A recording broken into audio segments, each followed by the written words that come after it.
오늘 저희가 함께 같이 저와 나누고 싶은 말씀은요, 선교에 관한 말씀입니다. 전도와 선교에 관한 말씀을 좀 우리 여성예배 성도님들과 같이 나누는 시간 되었으면 좋겠어요. 제가 담당하는 부서가 역시 이제 전도하고 선교하는 그런 부서라서 늘 이제 제 그 말씀 속에는 이 선교에 대한 말씀이 이제 담겨져 있는데, 오늘 말씀도 사실은 이제 선교에 있어서 중요한 그런 포인트가 담겨져 있는 말씀인데, 오늘 우리 여성 성도님들과 함께 같이 하나님 선교를 향한 하나님의 마음을 좀 나누고 함께 기도하고 또 함께 기뻐하는 그런 시간들 되었으면 좋겠습니다. 지난 주일에 저희 교회에서 컴패션 선데이 그 행사가 있었죠. 컴패션 선데이 주일이 있었는데 정말 많은 분들이 이 귀한 사역에 동참해 주시고 또 기도해 주시고 함께 해 주셨던 그런 귀한 시간이었습니다. 저희가 이 컴패션 선데이 사역을 통해서 주일을 통해서 도미니칸 리퍼블릭에 있는 그 어린아이들, 가난과 또 여러 가지 어려운 가운데 처해져 있는 이 어린아이들을 약 565명 정도 이제 후원을 할 수 있게 되었습니다. 저희에게 배당된 인원이 한 70명 정도 됐었는데, 사실은 그 인원을 받고 나서 제가 좀 걱정을 했어요. 믿음이 적어서 과연 이 570명의 인원을 저희가 다 후원할 수 있을까? 한 400명만, 처음에 400명 얘기하셨거든요. 컴패션 그 문영명 목사님께서요. 그래서 400명만 어떻게 한다고 다시 얘기할 걸 그랬나, 이렇게 좀 마음을 졸였는데, 웬걸 그 2부 예배가 끝나고 그 565명의 아이들이 다 이렇게 결연이 되어버렸습니다. 그리고 거기서 끝나지 않고 108명, 100명이 넘는 분들이 나도 아이들을 후원하게 해달라 해가지고 웨이팅 리스트에 사인업을 하셨어요. 그래서 저희가 이제 도미니칸 리퍼블릭에 있는 세 교회에서 이렇게 돌보고 있는 아이들을 다 이제 결연을 해서 돕게 됐고, 거기에 추가적으로 더 한 교회를 더 이제 추가적으로 저희가 받아서 그곳에서 이제 케어받고 있는 아이들도 저희가 후원을 해야 될 것 같습니다. 참 이 컴패션 선데이를 통해서 하나님께서 하나님의 마음이 어디 있는지 우리 성도님들이 너무 잘 아셨던 것, 감사드리고요. 또 그것에 그냥 마음을 알고 받아들이는 데서 끝나지 않고 정말 그 믿음으로 액션을 취해 주셔서 귀한 결과가 나왔다고 저는 확신하고 또 감사를 드립니다. 우리 주일날 문영명 목사님께서 말씀하셨듯이 이 컴패션 선교단체는 이 그 개발도상국에 있는 어린아이들을 돕고 그 아이들을 하나님 말씀으로 교육시켜서 궁극적으로는 그 가난으로부터 벗어나게 하는, 사실은 이 가난이란 것은 단순한 물질적인 그 궁핍만을 이야기하는 것은 아니거든요. 영적인 궁핍도 바로 가난이라고 하는데, 일반적으로 물질적으로 매우 궁핍하다 보면 영적으로도 궁핍한 상황에 처해지게 되어져 있습니다. 그래서 그 아이들에게 물질적으로 또 영적으로 이렇게 궁핍한 상황들을 벗어나게 해주고, 또 그것을 통해서 아이들이 그리스도 안에서 믿음을 갖고 또 소망을 바라볼 수 있도록 이렇게 도와주는 귀한 단체입니다.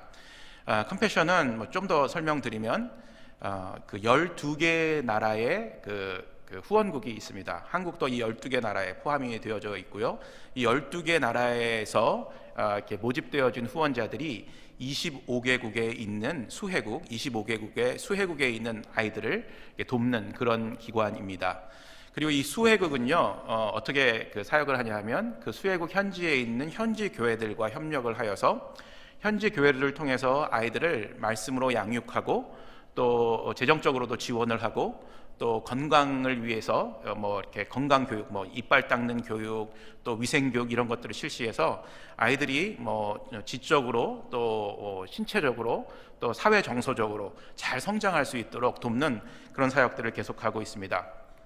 아시다시피 저희 한국도 그 후원국 중에 하나인데, 사실은 한국이 수혜국이었었어요. 그 스완슨이라는 선교사님이 54년인가?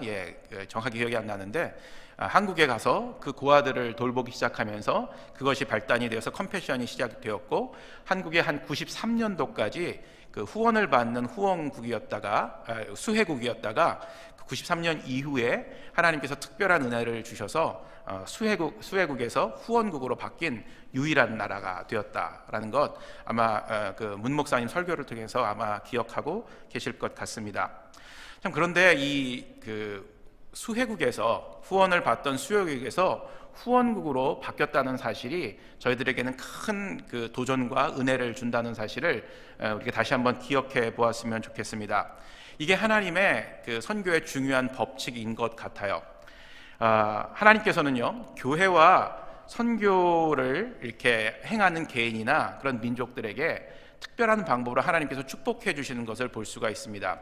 한국이 수혜국에서 후원국으로 바뀔 수 있었던 그 아주 중요한 이유는 하나님께서 100여 년 전에 이 조선이라는 아주 보잘것없는 작고 가난한 나라에 선교사님들을 통해서 복음을 받게 하셨어요.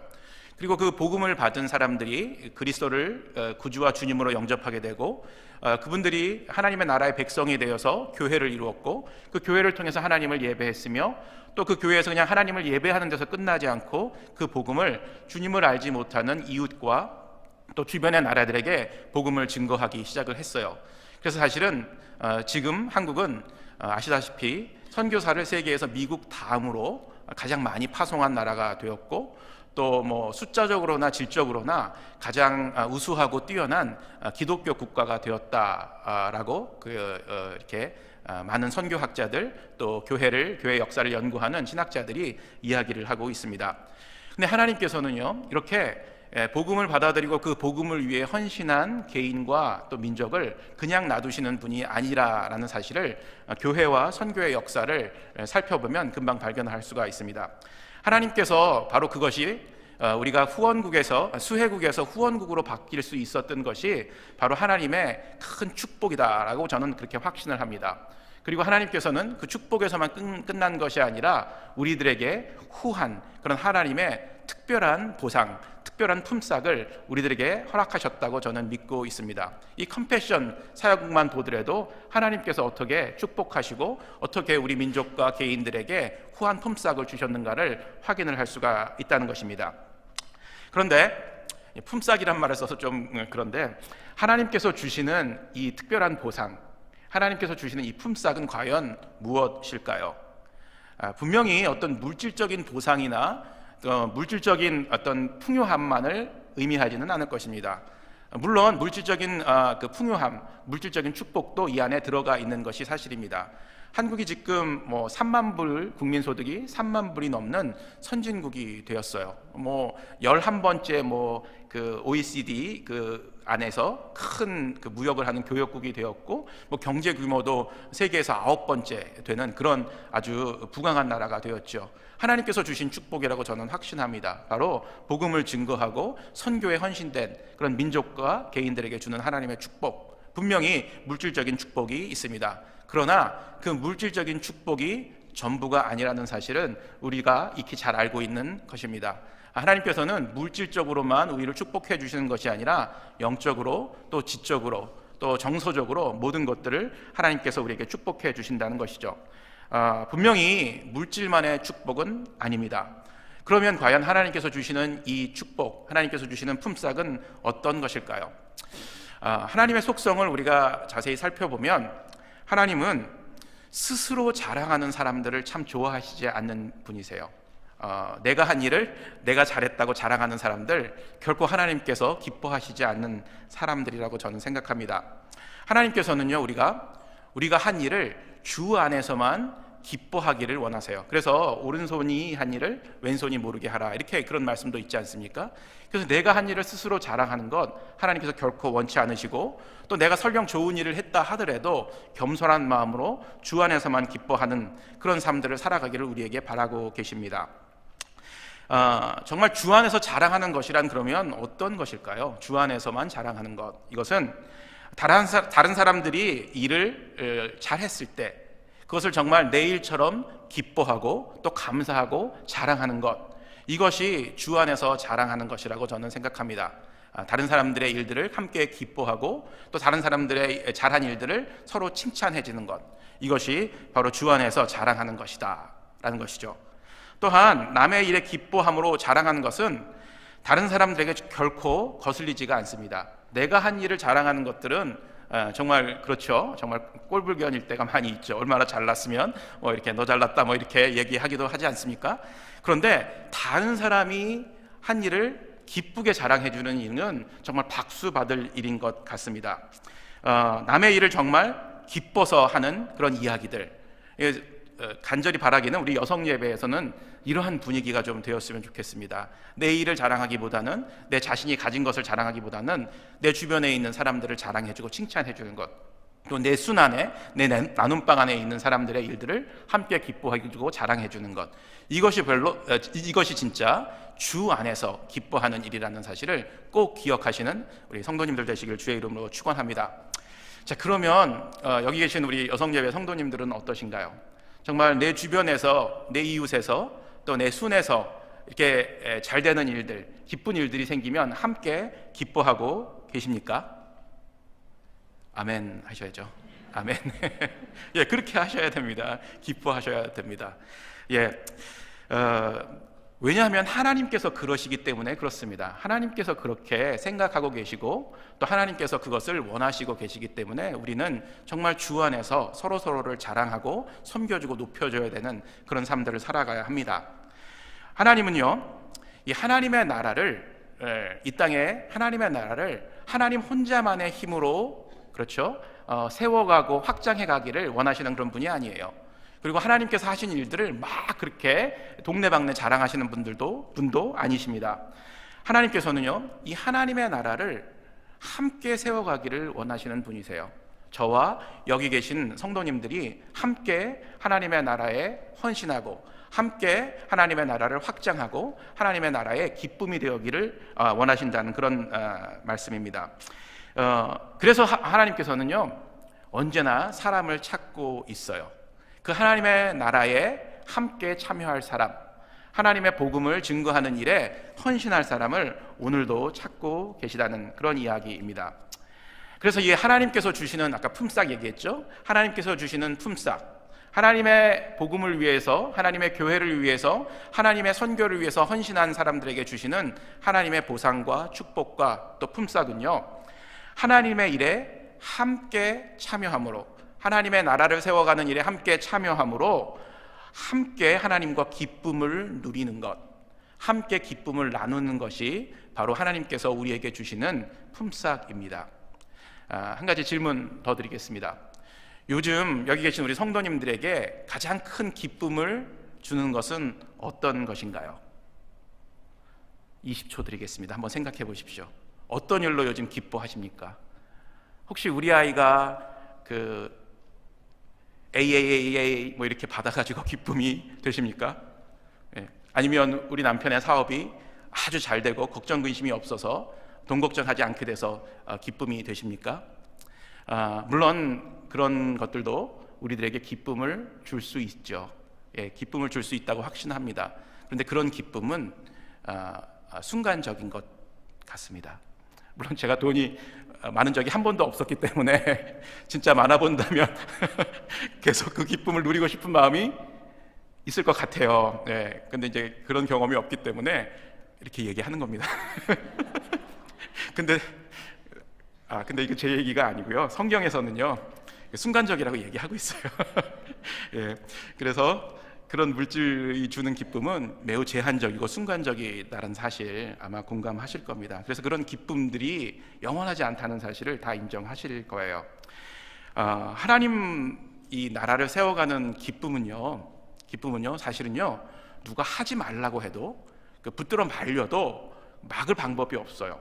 사진 하나 띄워주시면 감사하겠습니다. 이 사진 뭔지 아세요? 이게 뭐냐면 컴패션 마지막 날, 그 트레일러 마지막 날 그 컴패션 트럭을 해체하는 그런 그 작업이에요. 여기 보면 다 뒷모습만 보이긴 하는데 누군지 좀 아실 거예요. 어떤 분들이 참여하셨는지. 근데 가만히 보니까 남자분들만 없고 다 여자분들만 있어요.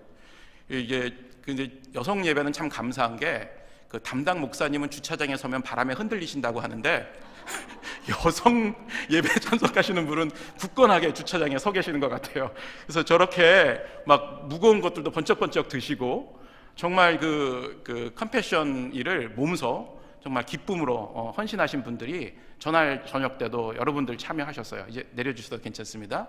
예, 저걸 누가 말리겠습니까? 저런 일들을 참여하는 걸 누가 저거를 하지 말라고 해서 안 하겠습니까? 왜 저렇게 바쁘신 분들, 뭐 아이들도 케어해야 되고 남편도 또 도와줘야 되고 저 평일날 저녁 때 저렇게 나오셔서 한 3-4시간 정도 사역을 하고 가셨어요. 예, 이거 뭐 때문에 저렇게 할 수 있을까요? 바로 저는요, 하나님 나라에 참여해서, 그렇죠? 하나님께서 주시는 함께 나누는 기쁨이 무엇인지를 알기 때문에 저렇게 헌신적으로 저 사역에 참여할 수 있다고 저는 확신합니다.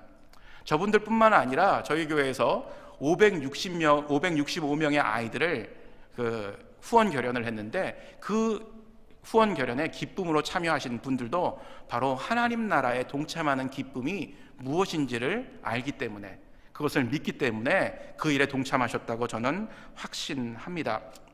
그런데 하나님께서 주시는 축복, 그 품삯은요, 여기에서만 끝나는 것이 아니에요. 36절 후반절을 보니까 이렇게 나와 있는데, 씨 뿌리는 사람과 추수하는 사람이 함께 기뻐할 것이다. 이렇게 그죠? 한번 같이 읽어볼까요? 예, 거두는 자가 이미 삭도 받고 영생에 이르는 열매를 모으나니 이는 뿌리는 자와 거두는 자가 함께 즐거워하게 하려 함이라. 그렇죠? 하나님께서는요, 뿌리는 자도 기뻐하게 하시고 또 심는 자도 거두는 자도 기뻐하게 하신다는 하나님의 법칙을 우리에게 주셨다는 것이에요. 그러니까 이게 뭐냐면요, 우리가 직접 뿌리지 않고 심지 않았는데도 하나님께서 우리를 거두게 하시고 또 거두는 자에게도 심는 자와 뿌리는 자와 똑같은 기쁨을 만끽하게끔 하신다는 것이에요. 참 어떻게 보면 이해가 안 되는 하나님의 법칙이에요. 그렇죠?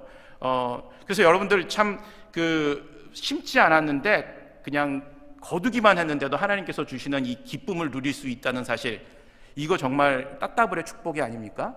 예. 사실은 부담스러워 하실 필요 없어요. 나는 심지도 못하고 뿌리지도 못하는데 하나님 제가 어떻게 거둘 수 있겠습니까? 라고 겸손해 하실 필요 없다는 것이죠. 왜냐하면 하나님께서는요, 분명히 심지 않고 거두는 자에게만도 하나님께서 똑같은 축복을 주시겠다고 약속하셨기 때문에 그렇다는 것이에요. 한 사람이 심고 다른 사람이 거둔다는 이 원리, 우리의 계산법으로는 도저히 이해할 수 없겠지만 이것은 하나님의 법칙이고 하나님의 선교에서는 분명히 이런 일들이 일어난다는 사실을 우리는 기억해야 합니다. 또한 이런 법칙들은요, 전도에 있어서도 마찬가지로 우리들이 경험할 수 있는 경우가 많이 있습니다. 우리 교회에서 한 달에 2번씩 맨하탄 전도 나가고 있지 않습니까? 첫 번째 주와 세 번째 주에 맨하탄 전도를 나가고 있는데, 이 맨하탄 전도에 나가게 보면 하나님께서 이 심는 자와 거두는 자, 뿌리는 자와 거두는 자에게 똑같은 기쁨과 감격을 주신다는 사실을 아마 체험할 수 있을 것이라고 저는 확신합니다. 사실 맨하탄 전도에 가보면 짧은 시간 동안에 복음을 전하고 저희는 그냥 돌아오게 돼요. 말도 잘 안 통하고 문화적으로 다르고 또 저 사람이 어떤 신앙적인 백그라운드 또 어떤 인생의 백그라운드를 가지고 있는지 모르지만 한 5분도 안 되는 시간에 복음을 전해요. 정말 복음을 전하면 저 사람이 들을까? 거절하면 어떡할까? 그런 염려도 있겠지만 그냥 맨하탄 전도에서 훈련받은 대로 복음을 전하는데 정말로 한 2-3분 정도 안에 짧게 복음을 간략하게 정리해서 전했는데 그 사람이 예수 그리스도를 영접하는 경우가 생겨요. 한두 건이 아니라 굉장히 많아요. 어떻게 하나님께서 이런 역사들을 이루실 수 있을까요? 그것은요, 이렇게 생각하시면 우리가 이해할 수가 있어요. 내가 그 사람을 만나서 그 사람에게 복음을 전하기 전에 벌써 다른 사람들이 그 사람들에게 찾아가서 복음을 증거했고 그 사람들의 마음을 두들겼다라고 이해한다면, 그런 사람들이 있었기 때문에 저 사람의 마음이 준비되었고 또 내가 이렇게 짧은 시간 아무것도 아닌 그런 것처럼 복음을 전했지만 그 사람이 이렇게 영접을 했구나. 그렇죠? 이것을 생각한다면 하나님의 법칙을 쉽게 이해할 수가 있고요. 또 거두는 자로서, 뿌리지는 못했지만 심지는 못했지만 거두는 자로서의 그런 기쁨과 축복을 누릴 수 있다는 사실입니다. 통계적으로요, 전도학자들이 이야기하는데 한 사람이 복음에 반응해서 예수님을 믿고, 그렇죠, 하나님 나라의 백성이 되는 데는요 8번의 그런 챌린지가 있었다고 그렇게 이야기를 해요. 그러니까 내가 맨하탄에 나가서 복음을 딱 전했는데 그 사람이 복음을 듣고 영접을 했어요. 그러면 어떤 계산이 나오죠? 내 앞에 한 7명 정도가 저 사람에게 복음을 전하려고 노력했겠구나. 그렇죠. 그 7명이 어떤 사람들이었을까요? 그 사람들이 뿌리는 자들이었었어요. 심는 자들이었었다는 것이죠. 그렇죠? 그러면 내가 복음을 그날 딱 전했는데 내가 전한 복음을 거절을 했어요. 좀 낙담되고 실망될 수도 있겠죠. 근데 우리는 사실은 하나님의 법칙을 우리가 생각하면 우리가 결코 낙담하거나 실망할 필요가 없다는 것이죠. 왜죠? 그 사람에게 앞으로 7번의 찬스가 더 있을 수 있으니까 언젠가는 복음을 받을 수가 있다는 것이죠. 자, 그래서 하나님의 법칙을 우리가 이해한다면 어떤 순간에도 우리가 낙담하지 않고 기쁘게 하나님의 복음을 전할 수가 있고요, 또 하나님의 사랑을 나눌 수가 있다는 것이에요. 여러분들 그 맨하탄 전도뿐만이 아니라 여러분들 나눔방에 있는 그런 아직까지도 구원의 확신이 없는 분들, 또 여러분들 순환에 있는 아직까지도 예수님을 모르는 분들, 그렇죠? 그런 분들이 있다면 어떻게 해야 되죠? 우리가 담대하게 그분들에게 그리스도의 복음을 증거해야 돼요. 이거 전했다가 혹시나 이게 관계가 어그러지는 것이 아닐까? 그렇죠? 또 우리 손에 안 나오는 것은 아닌가? 이런 염려가 있을 수 있겠지만 그 결과는 하나님께 맡겨야 되고 우리가 해야 될 일은 뭐예요? 그리스도의 복음을 나누는 것이죠. 뿌리는 것이죠. 그리고 때가 되면 거둘 수 있도록 하나님께서 해주신다는 사실을 우리가 꼭 기억했으면 좋겠습니다. 바로 이것이 하나님께서 하나님의 복음에 또 하나님의 선교한 사람들에게 허락하시는 최고의 수익률이 있는 그런 품삯이에요. 이런 품삯, 정말 복음을 증거할 때 또 하나님의 나라에 동참하고 그 사역을 할 때 하나님께서 주시는 그 기쁨은요, 세상에 어떤 것이 주는 기쁨과도 바꿀 수 없다는 사실, 그렇죠? 여러분들 꼭 그것을 기억하셔야 합니다. 하나님께서 우리에게 원하시는 하나님의 뜻은 어떤 건지 여러분들 알고 계시나요? 하나님께서 우리에게 원하시는 그런 하나님의 마음, 하나님의 뜻은요, 우리가 하나님의 나라를 위해서 거창하고 또 위대한 일을 행하는 것을 하나님께서는 원하시지 않으세요. 하나님께서 아세요. 그렇죠? 우리가 그렇게 거창하고 위대한 일, 정말 자랑스러운 일들을 하지 않아도 하나님께서는요, 우리를 늘 기억하시고 우리와 함께 하기를 원하신다는 그 사실, 이것이 중요한 거거든요. 아까 제가 말씀드렸죠. 우리가 어떤 일들을 하고 나서 스스로 자랑하는 것 하나님께서 기뻐하시지 않는다고 말씀을 드렸어요. 하나님의 일에 함께 참여해서 그 기쁨을 나누는 것, 그리고 주 안에서만 자랑하는 것, 이것이 진정으로 하나님께서 원하시는 그런 일이라는 것이죠. 그래서 하나님께서는요, 우리를 오늘도 이 추수밭으로 부르고 계셔요. 우리는요, 근데 안타깝게도 하나님의 이 부르심을 제대로, 그렇죠? 그 부르심 앞에 제대로 응답하지 못하는 경우가 많이 있죠. 다시 말씀으로 잠깐 돌아가 가지고요, 첫 번째 구절 한번 좀 다시 띄워주셨으면 좋겠어요. 자, 제가 한번 자세히 읽어드릴게요. 너희는 넉 달이 지나야 추수할 때가 이르겠다 하지 아니하였느냐? 넉 달이 지나야 추수할 수 있습니다. 이렇게 이야기한 거예요, 주님께. 그러나 나는 너희에게 이르노니 너희 눈을 들어 밭을 보라, 희어져 추수하게 되었도다. 이렇게 이야기를 합니다. 하나님께서는요, 다시 말씀드리면 심는 자와 거두는 자가 함께 기뻐하기를 원하세요. 그래서 하나님의 나라에 참여하기를 원하시고 또 하나님 나라의 일에 헌신할 사람들을 오늘도 부르고 계세요. 그런데 우리는 그 하나님의 부르심 앞에 온전하게 반응하지 못할 때가 많이 있죠. 어쩌면 제 말씀을 통해서, 그렇죠? 이 자리에 있는 여성 예배 성도님들도 하나님의 부르심을 느낄 수 있다고 저는 확신합니다. 그리고 이 부르심을 벌써 받으신 분들도 있고요, 또 앞으로도 그 부르심을 받으실 분들이 분명히 있을 거예요.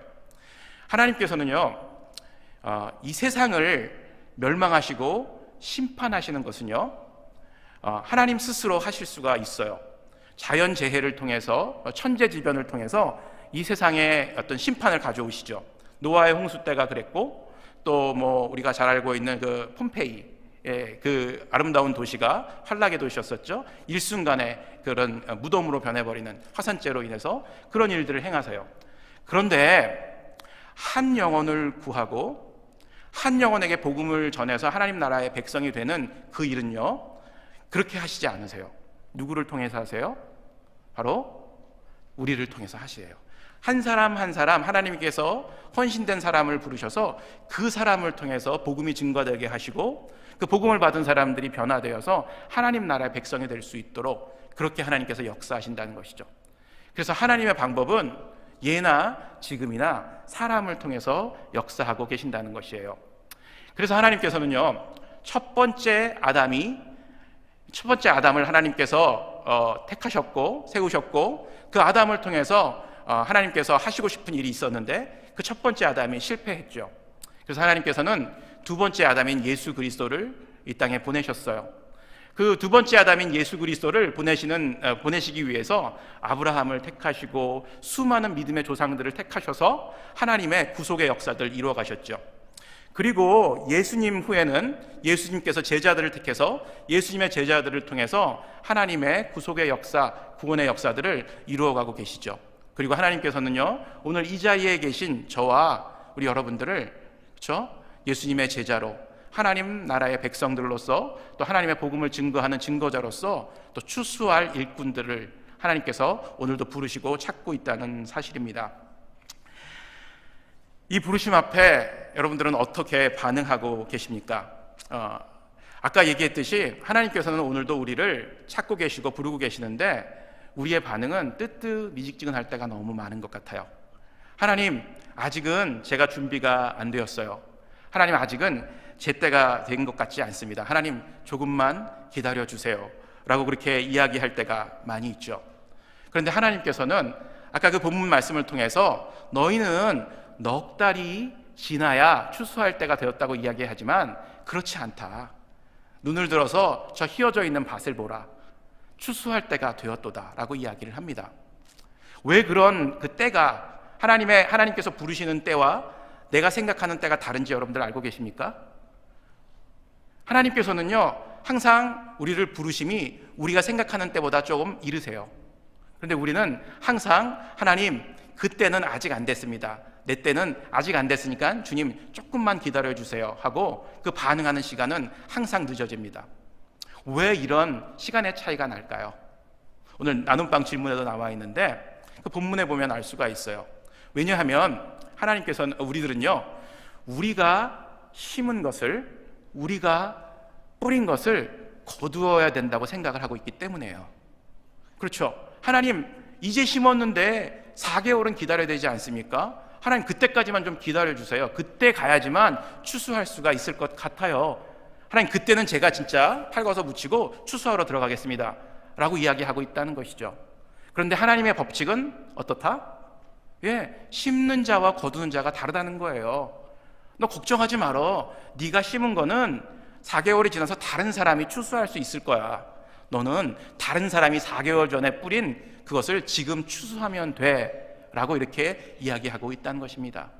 그러니까 하나님께서 우리를 부르셨을 때 This is the time 라고 이야기했을 때 우리 어떻게 해야 되죠? Yes, I'm here. I'm ready to go. 이렇게 이야기하는 게 맞다는 것이죠. 그런 사람들에게 하나님께서 어떤 축복을 주신다고요? 거두는 자의 축복을, 심지도 않았지만 거두는 자로서 하나님께서 축복해 주신다는 것이에요. 이거 엄청난 수익률이 있는 그런 장사 아닙니까? 왜 이것을 우리가 못하고 있을까? 참 안타까운 마음으로 제 자신과 또 우리 주변의 분들을 좀 돌아볼 수밖에 없는 것 같습니다. 아까 심었던 것을 우리가 다시금 거두어야 된다는 그런 마음, 물론 이해가 돼요. 이게 일반적인 법칙이니까요. 아니, 내가 열심히 심었는데 하나님, 당연히 내가 거두어야죠. 그래야지 기쁨이 있는 거 아닙니까? 그렇죠? 근데 하나님의 법칙은 그게 아니라는 것이에요. 내가 심은 거 내가 거두어서 오는 기쁨보다 내가 심지 않았지만 내가 거둘 수 있는 그 기쁨도 엄청나다. 그 기쁨이 더 진짜 기쁨이다라고 이야기를 해주는 거예요. 아까 나눔방 리더들하고도 좀 이야기를 했는데 우리 목사님들도 그런 어떤 그 트랩, 자기 트랩에 그런 걸리는 경우들이 간혹 있어요. 이제 이건 이제 제 얘기인데요. 이제 제자반을 한 32주, 34주 정도 이렇게 하잖아요. 그래서 열심히 시작하면서부터 마치는 시간까지 하는데, 제자반 하다 보면 34주간 참 이렇게 말씀을 배우고 잘 따라오고 또 이렇게 잘 성장하는 그런 이제 그 훈련생들을 보게 되죠. 그러면 참 기쁨이 되죠. 예. 그런데 순간적으로 내가 이렇게 열심히 말씀을 가르쳐서 저분들이 처음은 이렇게 잘 안 보였지만 내가 열심히 뿌려서 잘 성장을 해서 이제는 정말 교회의 일꾼들로 거둘 때가 되었다. 내가 심고 내가 뿌렸으니까 내 제자이다 라고 제가 생각했던 적이 있었어요. 예, 잘못됐죠? 누구의 제자죠? 예, 예수 그리스도의 제자죠. 예수 그리스도의 제자죠. 제가 물론 그 제자반에 있는 분들을 열심히 훈련시켰지만 결국은 이분들이, 그렇죠? 예수님의 제자가 되어서 교회를 섬기고 교회를 위해서 헌신할 때, 그렇죠? 그리고 각 부서에 가서 귀한 열매들을 맺을 때, 그 열매를 거두는 분들은 따로 있다는 것이에요. 이것이 바로 하나님의 법칙이라는 것입니다. 그때가 언제인지, 그것이 굉장히 중요한데요. 저는 바로 지금이라고 생각을 합니다. 지금 이제 3월인데 무슨 추수하고 있어 이렇게 이야기할 수도 있겠지만, 이 추수 때는요 정해져 있는 것이 아니에요. 지금서부터 추수에 임하실 수 있다는 것이에요. 그래서 하나님께서 저와 여러분들을 지금 부르고 계시다는 사실. 그런데 우리가 이 때를 파악하는 데는요 특별한 지혜가 필요해요.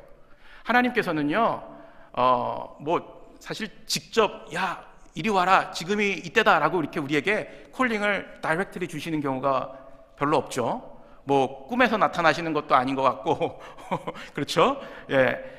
그런데 하나님께서는요 다른 사람들을 통해서, 또 하나님의 말씀을 통해서, 또 교회의 목사님들과 또 순장님들과 동료들을 통해서 그런 때들을 우리에게 이야기해주고 계세요. 그런데 우리가 그 때를 제대로 반응하지 못하는 것은 정말 하나님 앞에 민감한 삶들을 살아가지 못하고 있기 때문에 그런 것이 아닌가 이렇게 생각을 합니다. 재미있는 예화를 하나 들어드릴게요. 다 알고 계시는 예화 같은데, 어떤 사람이 정말 예수님을 제대로 만났어요. 그리고 인생이 변하고 정말 주님의 제자로 살겠다고 다짐을 했어요. 그리고 주님, 내가 주님께서 저를 부르시면 언제든지 예스 하고 주님의 일을 감당하고 어디든지 가겠습니다 라고 다짐을 했어요. 그리고 나서 이제 다시금 이제 그 일상으로 돌아와서 그 도시에서 살고 있는데, 그 도시에서 홍수가 났어요. 엄청난 홍수가 났어요. 그래서 모든 것들이 다 떠나려가고 정말 그 붙잡을 것들이 아무것도 없는 그런 상황이 됐어요. 이 사람이 이제 살기 위해서 자기가 살고 있는 아파트 옥상으로 올라갔어요. 그리고서 열심히 기도를 했어요. 하나님, 저를 이 홍수로부터 구원해 주십시오. 하나님께서 저는 분명히 저를 구원해 주시러 오실 것으로 믿습니다. 하나님, 정말 음성을 들려주실 것을 믿습니다 라고 계속 기도를 했어요. 그런데 이제 홍수가 막 이렇게 물이 차올라가지고 그 건물 꼭대기까지 이제 차올라간 거예요. 그런데 이제 사람들이 그 레스큐 그 유닛에서 그 사람을 이제 보고서 보트를 띄웠어요. 그리고 나서 그 사람이 올라가 있는 건물 옥상에 보트가 가까이 갔어요. 그 사람이 이제 그 보트를 봤는데 굉장히 반응이 냉담한 거예요. 여기에 구해 주십시오. 이렇게 해야 되는데 가만히 이렇게 무릎을 꿇고 기도만 하고 있어요. 그래서 그 보트에 있던 그 레스큐 요원들이 빨리 타세요. 이제 시간이 얼마 남지 않았어요. 물이 금방 그 건물을 덮을 거예요. 그랬더니 그분이 이렇게 얘기했어요. No, I'm waiting. God's calling. 이러는 거예요. 예수님께서 나에게 직접 얘기하시기 전까지는 나는 결코 움직이지 않을 겁니다. 걱정하지 말고 가세요. 그래가지고 그 보트를 보냈어요. 그리고 나서 조금 있다가는 이제 마지막으로 헬기가 두두두두두두 그 사람을 구하기 위해서 찾아왔어요. 그리고 사다리를 내리면서 이제 정말 얼마 안 남습니다. 조금만 더 지나면 당신 죽게 됩니다. 빨리 이 사다리를 붙잡으십시오 라고 얘기를 했는데 그 사람이 좀 전과 똑같은 반응을 보였어요. No, 아닙니다. 예수님께서 분명히 저에게 그렇죠? 얘기해 주실 것입니다. 예수님께서 나를 구원해 주실 때가 있을 겁니다. 난 그때까지 기다리겠습니다. 직접 예수님께서 역사하실 때까지 기다리겠습니다. 돌아가셔도 돼요. 그래서 헬기가 돌아갔어요. 어떻게 됐을까요? 홍수에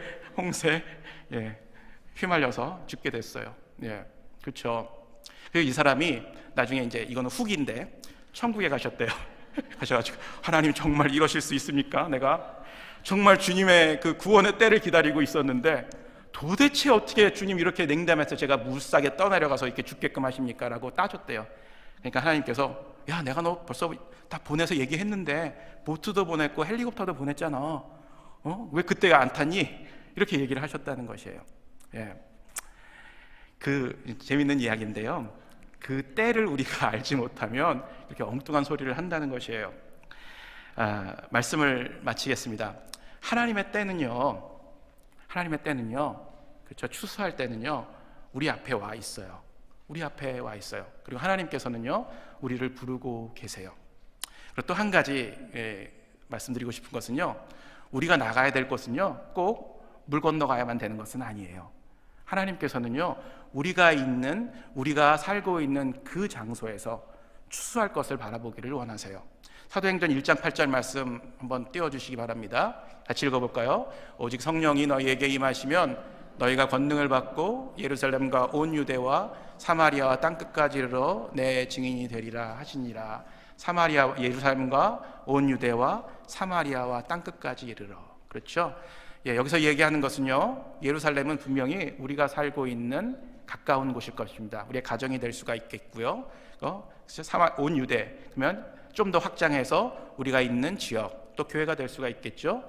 또 사마리아는 또 우리가 살고 있는 이 나라가 될 수 있겠고, 땅끝은 정말 물 건너가야 되는 그런 해외가 될 수가 있을 거예요. 근데 이 말씀을 보게 되면 꼭 예루살렘에서 시작해서 땅끝까지 가야 된다는 그런 얘기가 아니라 성령이 임하시면 예루살렘과 유다와 사마리아와 땅끝까지 이르러 내 증인이 되라, 이렇게 이야기하고 계시다는 것이에요. 그렇죠? 예루살렘과 땅끝이 같이 동시에 오픈되어 있다는 사실입니다. 하나님께서는요, 우리를 부르고 계세요. 그리고 우리가 있는 곳에서, 우리의 가정에서, 우리의 교회에서, 우리의 지역에서, 그리고 기회가 되면 해외에서 하나님의 그 휘어져 있는 추수밭에 참여하여서 추수할 그런 일들을 동참하기를 오늘도 원하고 계시다는 사실. 이것이 작은 일이 될 수도 있고요, 어쩌면 좀 큰 일이 될 수도 있어요. 그렇지만 중요한 것은요, 하나님의 부르심 앞에, 하나님의 그 때에 우리가 기쁜 마음으로 함께 참여한다는 것입니다. 마지막으로 신앙은요, 좋은 신앙은요, 하나님께서 부르시는 그 부르심 앞에 믿음으로 반응할 때 좋은 신앙을 가질 수 있습니다. 하나님의 부르심 앞에 예스, 감사합니다, 기쁨으로 순종할 때는 우리의 신앙이 더 성장할 수가 있고 성숙한 신앙이 될 수가 있고요, 하나님 not yet, waiting 아직 아닙니다 라고 이야기하게 된다면 우리의 신앙은 성숙할 기회를 잃어버릴 수 있다는 것이죠. 하나님의 부르심 앞에 기쁨으로 또 감사함으로 순종하셔서 뿌리는 자와 거두는 자가 함께 기뻐하는 하나님의 최고의 수익률, 그런 품삯을 받고 기뻐하시는, 또 그 기쁨을 함께 나누시는 우리 여성예배 성도님들 되시기를 주의 이름으로 축원합니다.